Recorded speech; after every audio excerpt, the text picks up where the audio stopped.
সন্ধ্যার লাল আলোয় ডুবে গেছে শান্ত গ্রাম। চারপাশে পাখির ডাক ধীরে ধীরে মিলিয়ে যাচ্ছে। কৃষকরা মাঠ থেকে ফিরছে, মহিলারা পানি আনছে কুয়া থেকে। হঠাৎ হঠাৎ দূর থেকে ভেসে আসে ভয়ঙ্কর এক চিৎকার। সবাই থমকে যায়। কেমন শব্দ? রাতে গ্রামের পঞ্চায়েত ঘরে জ্বলে ওঠে মোমবাতির আলো। ভয় আর আতঙ্কে কাঁপছে সবার মুখ। একজন বলে, এটা রাক্ষসীর কাজ। আরেকজন বলে, আমার দাদার সময়ও নাকি এমন হয়েছিল। গ্রামের মানুষ সিদ্ধান্ত নেয়, কিছু না কিছু করতে হবেই। কিন্তু সবাই যখন ভয়ে ঘরে বন্দি, তখন তিনজন তরুণ-তরুণী এগিয়ে আসে। সাজিদ, মাহিন আর রিমি। সাজিদ বলে, ভূত-টুত কিছু নাই, এর পেছনে রহস্য আছে। রিমি বলে, আমরা যদি কিছু না করি পুরো গ্রামই শেষ। তিনজনের চোখে দৃঢ় সংকল্প। রাত নেমেছে, চাঁদের আলোয় ঝলমল করছে বাগান। হঠাৎ গাছের ফাঁক দিয়ে নড়ে ওঠে অদ্ভুত ছায়া। লম্বা চুল, লাল চোখের জলজলে আলো, তিনজনের শিরদাঁড়া বেয়ে নেমে আসে শীতল স্রোত। হঠাৎ ভেসে আসে কর্কশ হাসির শব্দ। জঙ্গলের গভীরে তারা খুঁজে পায় একটি পরিত্যক্ত কুটির। দরজাটা কড়কড় শব্দে খুলে গেল। ভেতরে ধুলা আর জাল, মাটিতে ছড়ানো ভাঙা জিনিস।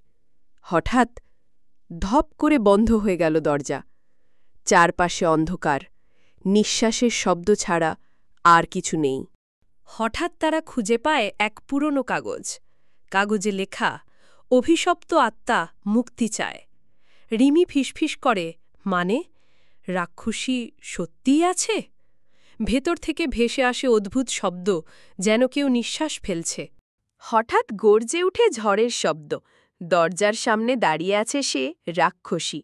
লম্বা চুল, রক্তে ভেজা মুখ, জলজলে চোখ। তার গলা থেকে বেরিয়ে আসে ভয়ঙ্কর চিৎকার, আমাকে মুক্তি দাও, না হলে সবাই মরবে। সেই রাতে প্রকাশ পেল এক ভয়ঙ্কর সত্য। রাক্ষসী আসলে এক অসহায় নারী, যাকে বহু বছর আগে গ্রামবাসী মিথ্যা অভিযোগে পুড়িয়ে মেরেছিল। তার আত্মা প্রতিশোধ নিতে ফিরে এসেছে। ঝড়, বৃষ্টি আর গর্জনের মধ্যে শুরু হলো ভয়ঙ্কর ধাওয়া। তিনজন প্রাণপণ দৌড়াচ্ছে অন্ধকার জঙ্গলের ভেতর।